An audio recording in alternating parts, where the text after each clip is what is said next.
કે ગુજરાતના લોકોની ખુમારી કેવી છે અને આજે પણ લડે છે બધા.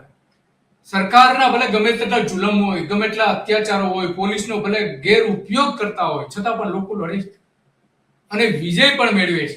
એ હમણાં જ આપણે જોયું ટાટા કેમિકલ્સ સામે દ્વારકામાં એક જ ખેડૂત લડતા હતા. એને ભલે 2011 થી લડતા હતા, પણ છેલ્લે એમને 15 વર્ષ પછી વિજય મેળવ્યો છે.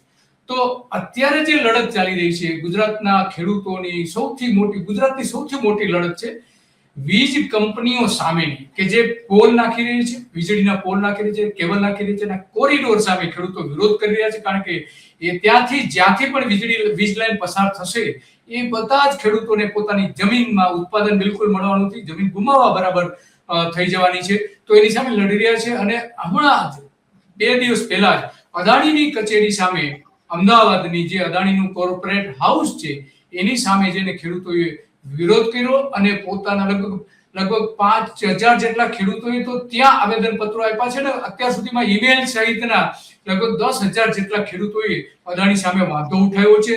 3 નંબરની વીજ લાઈન જે નીકળી રહી છે, અગાઉની બે વીજ લાઈન માટેની સરકારે મંજૂરી આપી હતી, પણ આ 3 નંબરની મંજૂરી સરકાર આપે એ પહેલા ખેડૂતોએ વિરોધ કર્યો હતો.